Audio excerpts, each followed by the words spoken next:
commença par un matin, accompagné de notre petite Pocky. Nous avions tout de même réussi à sortir du lit pour notre petite aventure à Dublin, afin de célébrer mon anniversaire.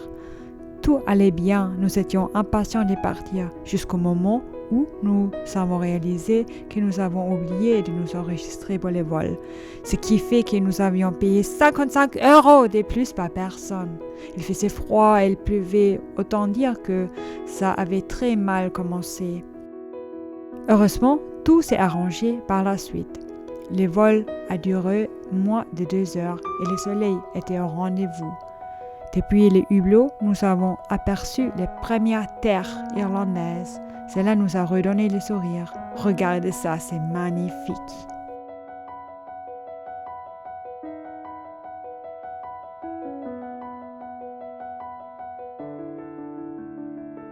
Comme d'habitude, première chose que j'ai fait après avoir atterri, c'est aller acheter un café allongé.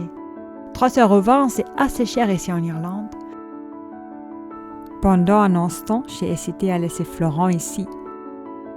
Après avoir pris le bus, nous allions vers notre chambre d'hôte guidée par Flo. Les bâtiments en briques rouges sont très jolis.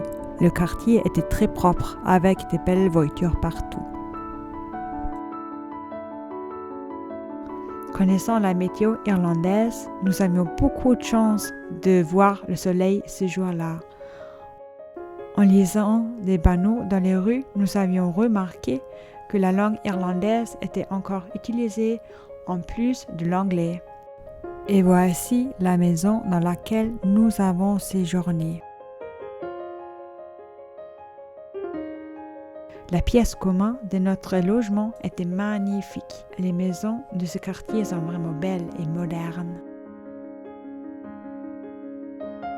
Notre hôte qui vit ici était très gentil. Il a réussi à nous mettre à l'aise tout de suite. Nous étions contents d'avoir choisi ce logement pour notre séjour. Il nous a vivement conseillé d'aller faire un tour dans le cimetière de Glasnevin. Il est situé au nord de Dublin, à une dizaine de minutes à pied de notre logement. Le cimetière de Glasnevin est le plus important cimetière catholique de Dublin, avec 1,5 million de sépultures. Le cimetière, qui a ouvert ses portes en 1832, abrite les sépultures de nombreuses personnalités historiques irlandaises.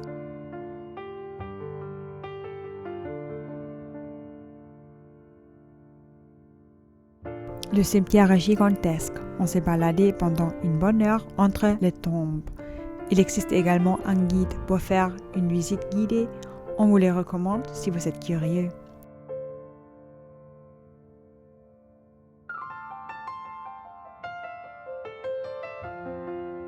Cet endroit héberge sa propre magie et était de loin le cimetière le plus impressionnant que nous avons vu.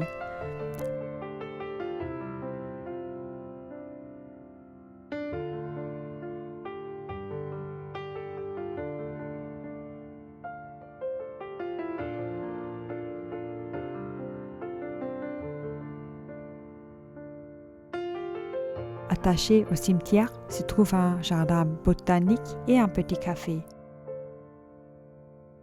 Nous n'avions pas pu résister à goûter un croque-monsieur irlandais avec un pain de campagne, du jambon et un fromage suisse. Quel régal! Puis, nous avons visité les serres et admiré les différentes plantes. C'était gratuit et très joli. Le soleil nous a même fait un petit coucou. Puis, on s'est partagé un muffin myrtille et au chocolat blanc délicieux.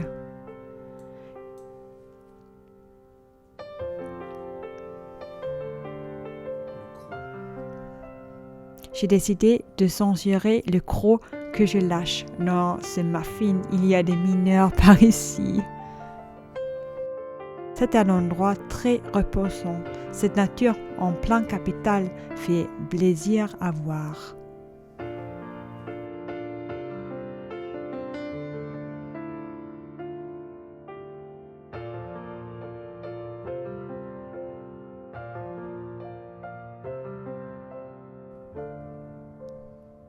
maintenant en direction le centre de Dublin.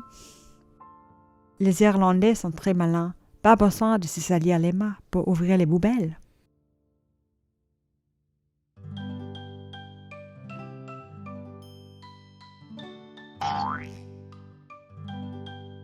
On est mi-novembre et les décorations de Noël sont déjà en place dans la plupart des magasins.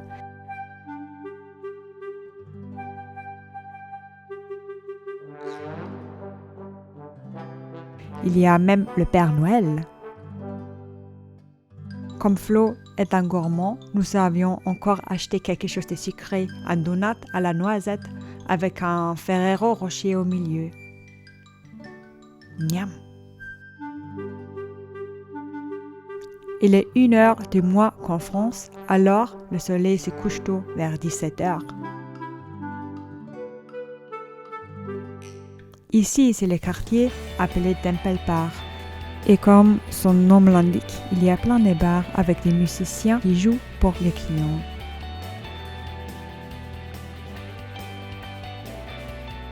Normalement, nous ne sommes pas du genre à fréquenter trop les bars, mais ici l'ambiance est tellement sympa que nous ne pouvions pas passer à côté.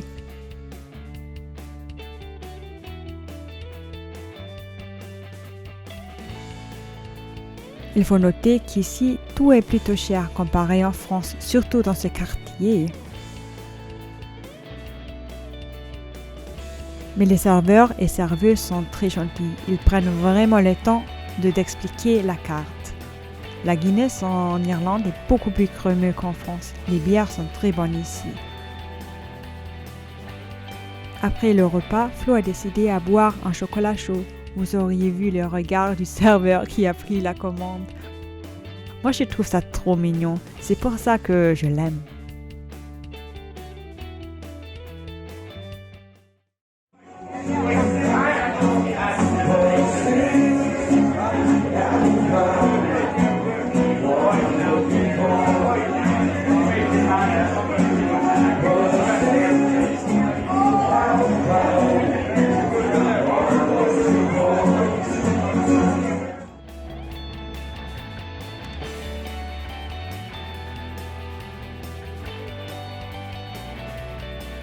Ce quartier est vraiment bon enfant et on me conseille fortement d'y aller.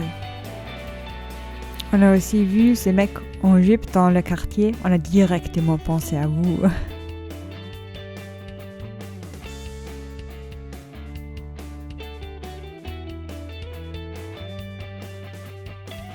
Sur le chemin de retour, nous avons à nouveau traversé le Millennium Bridge.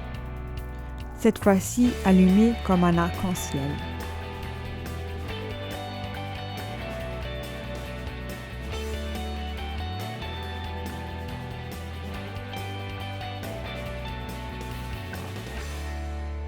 Vers 22h, nous nous sommes endormis, fatigués mais très heureux.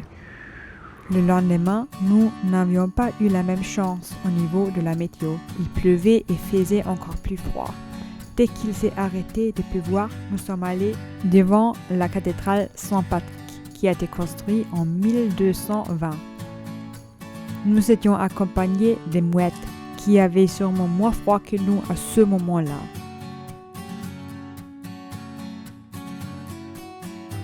La pluie était de retour, on a donc décidé d'aller prendre un petit déj bien chaud. On s'est vraiment régalé pendant ce voyage. Nous avions aussi commandé un smoothie pour renforcer notre système immunitaire. Malgré le froid, nous nous sommes promenés le long de la rivière Liffey, toujours avec nos amis, les mouettes.